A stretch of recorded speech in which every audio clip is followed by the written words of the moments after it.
just watched this video from my favorite creator, Cecilia Regina, and she was talking about how black women are not warned enough about the good guys as much as they're warned about the hood guys.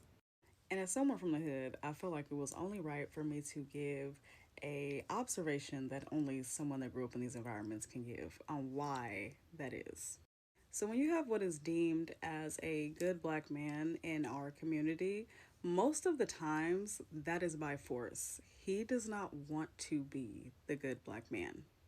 He is the good black man because he has never been cool enough to be socially accepted into any other circle. And he has never been the cool guy in the gang. He's never been the cool guy that sold drugs. He's never been the cool rapper. He has never fit into any of the cool boxes that are very prevalent in our community. And I'm not trying to be anti black, but I'm just being real about what is glorified in our community, right?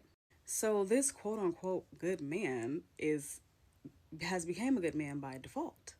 And deep down, he resents that. And he wants to be like these other cool guys. But he does not have the heart to do any of the things that the cool guys do besides treat women badly. Because one thing that is glorified, and I think it's actually universal racially, is that the cool guy is the one with all the women and the one that treats women badly, right? So, in order for this black man to feel validated or to feel cool, or as if he is like them, the only way that he can do that is to treat his woman badly or to treat women badly, have a bunch of kids, be abusive to women, because he is not going to do any of the other things. Now, why most black women continue to choose the hood guy over this man is because the difference is with the hood guy, he already has all that validation, right? And whether that's right or wrong, or you support it or you don't, he's not trying to get validation from other men anymore because he already has. The hood dude has already done everything that he needs to do to prove himself to the streets to get the respect that he wants as a man. So if he wants to get a wife and settle down, he does not care what nobody thinks because he already has his respect. Versus the good guy who never had the respect to begin with, and now you're going to go. Now we know how men get treated when they treat their woman good. We know it. We see what they do to Russell Wilson. How dare he love his wife, right? But think about that to a man who has already always been invalidated. He never joined the gang that he wanted to join. His friend did. He couldn't do that. He had to go home and study. So I think that's why a lot of times these good black men turn out to be so much worse than the Pookies and the Ray Rays because, yes, he's great on paper, but he hates that inside. And he wants to be like that. He wants to be those men. And dogging a woman out is the only way that he's going to be like those men. And it's as close as he's going to get to his hood rapper fantasy dream that he has.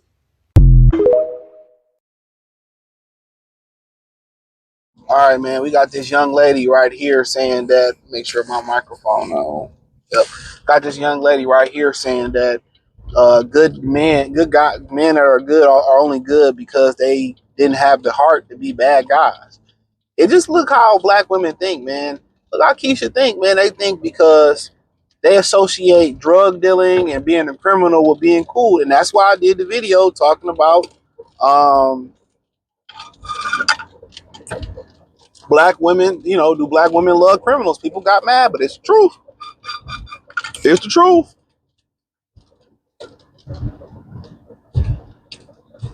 It's the truth.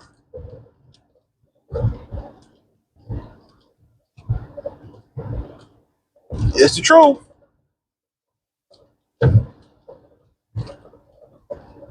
And you know, she said, "Oh, they just didn't have the heart to sell drugs, and they that's why they're good." And then they dog out women. Look here, let me tell you this.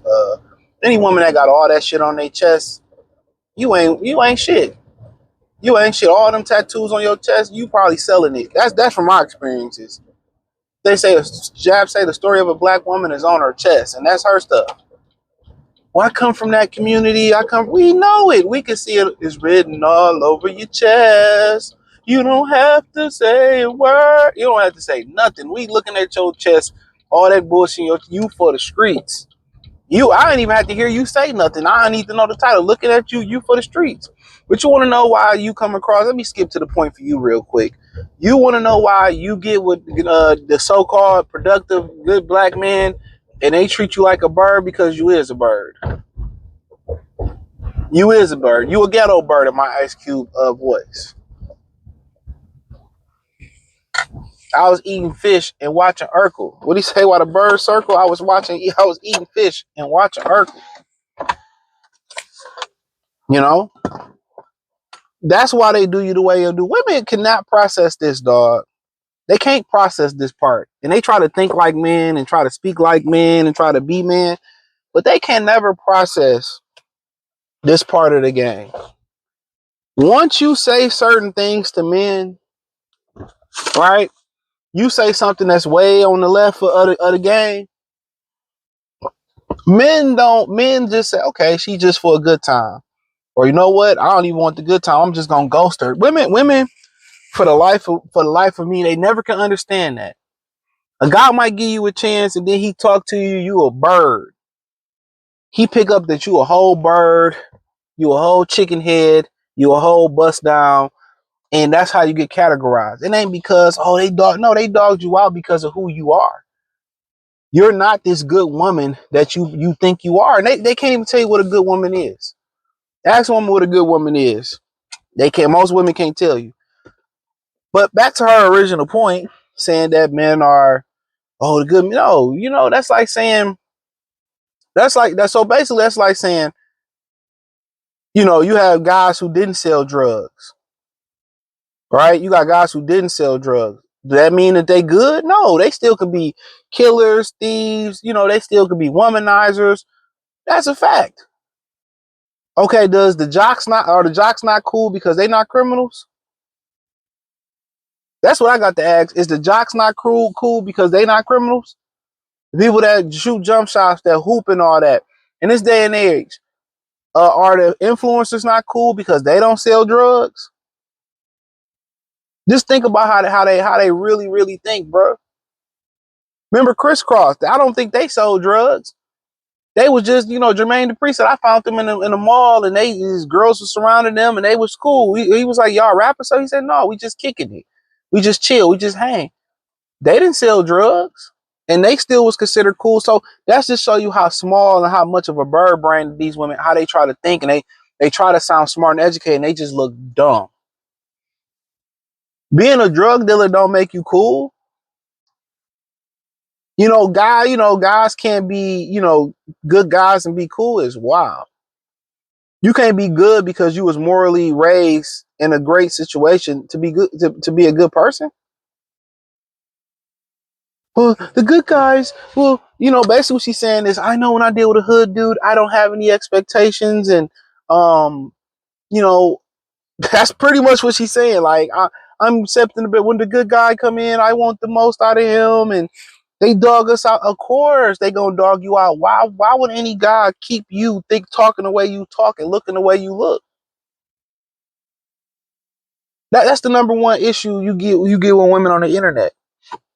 They don't want to solve the problem. They don't want to fix the true problem, which starts with self. They don't want to be like, okay, I should become a better person. They always want to talk about what they need you to do for them. They never say, well, what I can do for you. Never. So you talk to her, the only thing you probably gonna do is try to get some top, hit that bottom real quick. You're not giving her nothing tangible, nothing meaningful, none of that. You're not giving that to old girl. That's a fact. But this is how they think. They associate cool with criminality. White women don't do that. Indian women don't do that.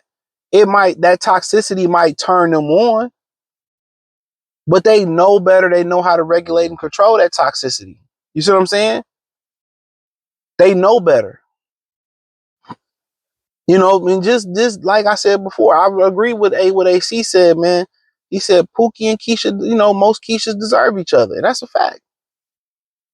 And y'all think it's just this generation, and it's not, man. I seen older women with the same thought, bro. But hey, it is what it is, man. Hit the link in the description. Follow me on Patreon for the real channel. Go down that, man. Join the tree for 7 days. Thumbs up the video, share the video, subscribe to the channel. Peace.